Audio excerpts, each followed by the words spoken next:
professional organizer, Hilda Rogers. We've reached her in Toronto this morning. Hilda, good morning. Good morning.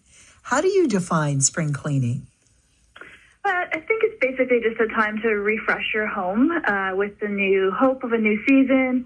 In winter, we don't go out as often. We kind of hibernate, and our homes can kind of take a bit of a beating.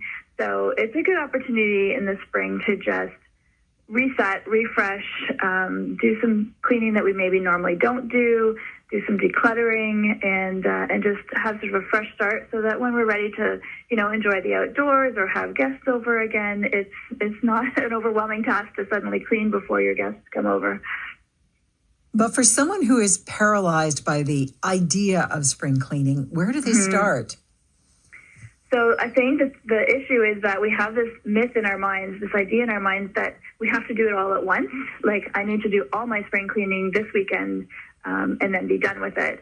And that's not realistic for most people. For some, maybe that works. But for most people, you get the first couple of tasks done and you take a break, and then you're exhausted and you never continue on and finish the rest, and you feel like a failure.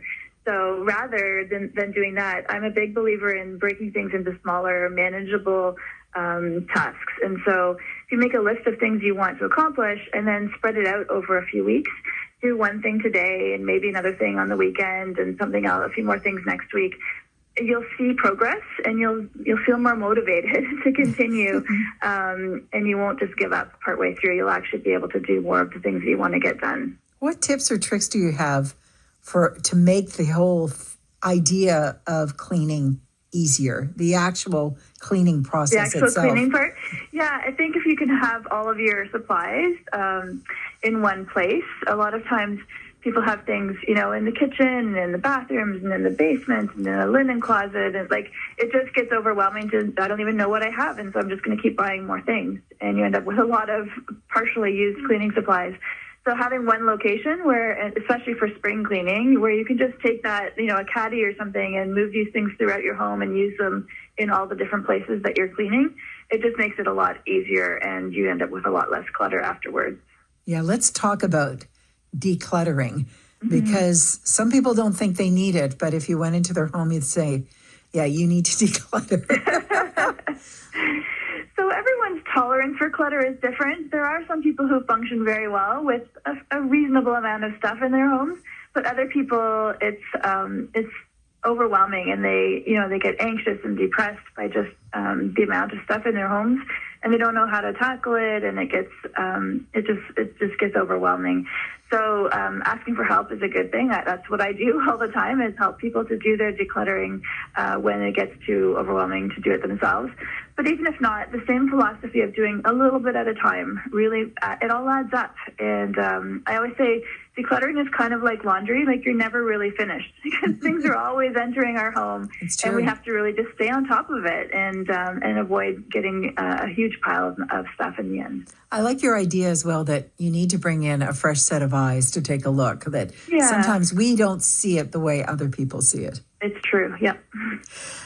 What do you think is the messiest place in the house? So this is different for everybody, because it depends on how you use your home and what the layout is and things like that. But two really common areas that often get really messy are the kitchen and the entry. And the reason is that they're both very high traffic areas, right? We use them every day. So things get piled up quickly. You're coming in the door and you just dump a bunch of stuff because you're tired and you just want to crash for a while. And you're like, I'll get to it later. And then you don't get to it later, and it builds up. And then the next morning you're trying to leave and you can't find your keys. And same with the kitchen, things pile up on your island or your counters, and then you go to prepare a meal and it's like, oh, I have no space, I'm just going to order takeout.